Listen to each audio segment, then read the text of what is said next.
In the not-so-distant future, cybercrime continues to be rampant throughout the world.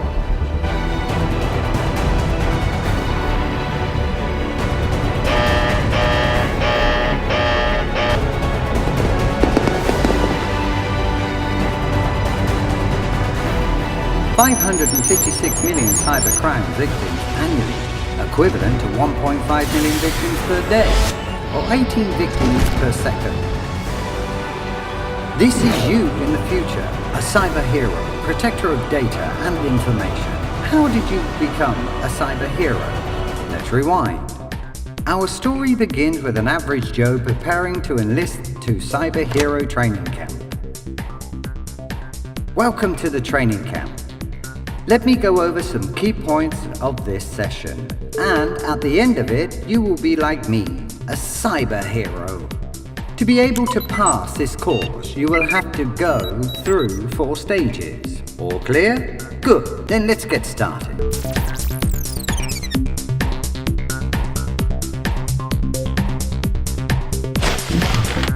In this stage, you will learn all about how to recognize and avoid common social engineering techniques and keep the company's people and areas and assets secure. First, let's understand about the computer-based technique. The common technique to compromise data is through what's called phishing. Attackers pretend to be someone or something you trust, such as your bank, a government organization, or even a friend or co-worker. Then leverage that trust to get what they want, often by simply asking for it. Here are some tips to spot phishing scams. First, check the form address to verify if it's an official office address. Scammers like to make some small changes, such as inverting 2 letters or using a free mail account. Next, let's look at the greeting. Usually in phishing mails, the greeting is usually generic terms to be able to send to as many people as they can. Most phishing emails usually requires you to take an immediate or urgent action. What could they possibly want from you from these emails? The answer is sensitive information. There are 2 ways to compromise to get that information. Let's tackle all of them one by one. By opening an attachment on a suspicious email, a hacker can put malware, viruses to compromise all your data. When messages have attachments, only open those you were expecting. Sometimes phishers would entice you to click on a link or even to verify information. Check more details. Update accounts. One way to double check if the link is true or not is to hover the mouse over the link, but not clicking on the link. By doing this, we'll show the true web address of the link. There are more advanced techniques called super phishing. Spear phishing usually addresses your name and will come from an authoritative figure such as a bank director, CFO. The tip here is that always confirm first with the respective requester via phone call.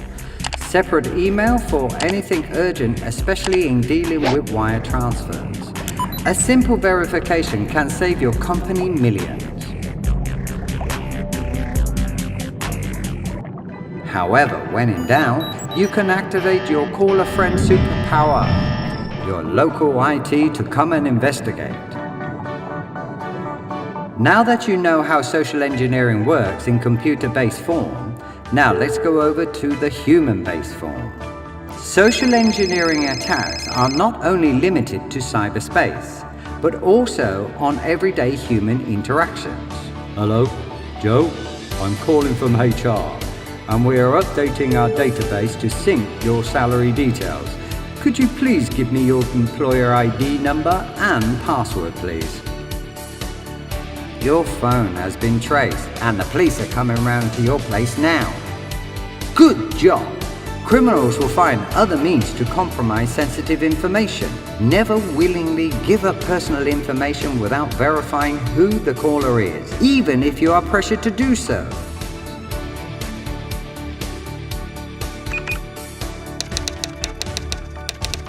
Whew. We almost had a lot of money and sensitive information stolen. Always make sure no one tailgates into our building, especially if you don't know that person. It's a huge breach of security. Can you sign this voucher to authorise payment for my services? I fixed the leaky pipes. Wait, can I see your ID and contact, please? I left it at home. I'll give it to you tomorrow. Miss Secretary, did we hire anyone to fix those leaky pipes? No, there were no leaky pipes, sir. Ah! You again! Good thinking, hero. You verified first. Impersonators take all shapes and sizes. Always verify first before signing or authorizing anything, even if it's a man that looks like your dad. You have passed the first stage. Congratulations, you have passed the first stage.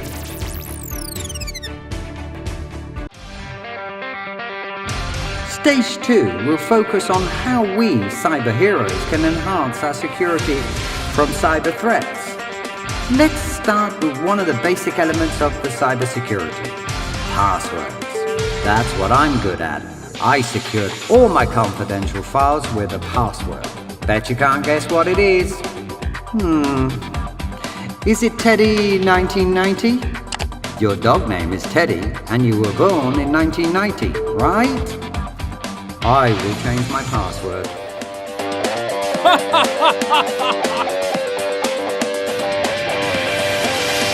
It is important you have a strong password. There are many ways passwords are intercepted. Coerce users into revealing their password. Observe people typing in their passwords. Use personal information such as name, birthdays, etc. Install keylogger, intercept password.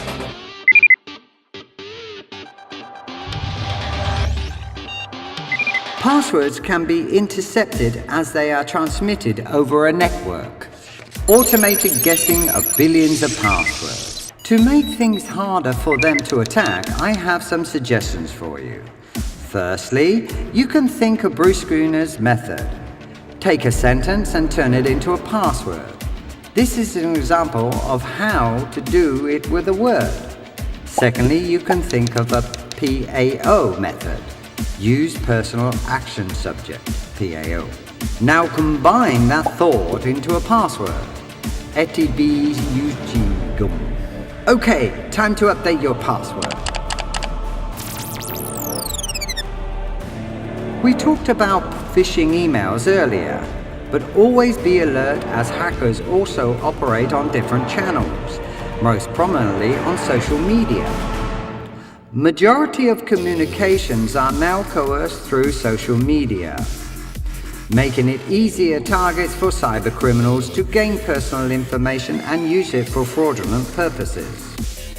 Let's have a look at your Facebook. Oh no, your home is in danger. Let's go. You again? What? I thought you'd be gone for 3 weeks. Darn. Remember, be wary in posting personal information such as your travel plans, birthdays, as they lower your defenses for theft and hack. Got it.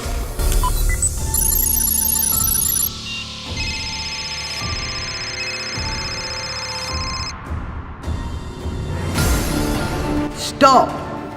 Cyber criminals will often try to lure you into using either urgent or curiosity.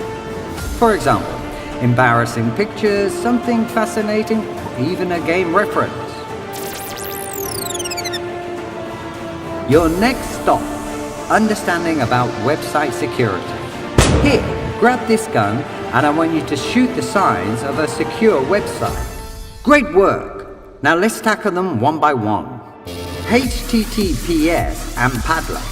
Rather than standard websites which use HTTP, more secure websites have S in their HTTP, which stands for secure. Also a lock icon on the website. Further security also shows color and the name of the website in green. Only secure companies can have this green color awarded by certificate authorities if they are trustworthy and secure. Now, most websites don't have this, such as blog websites, weather reports, etc. But if you deal with a website that deals with payments such as banks, always look for these security tips. Absence of it could mean it is not well secured or it's a fake website. Now let's summarize all that we have learned today. The most important takeaways are: think before you click. Verify first rather than clicking or taking action to a request, especially if it's urgent or coming from a person of authority. Use strong passwords. Passwords are strong deterrents against hacks. Enhance this security. Keep personal information personal. What you show in public can easily be used against you.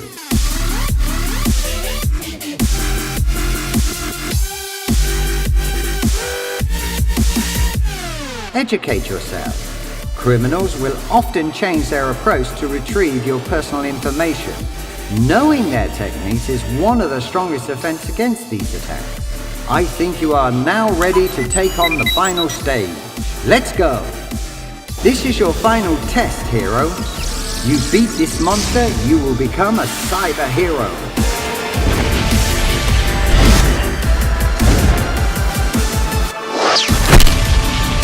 Congratulations! You can now call yourself a cyber hero.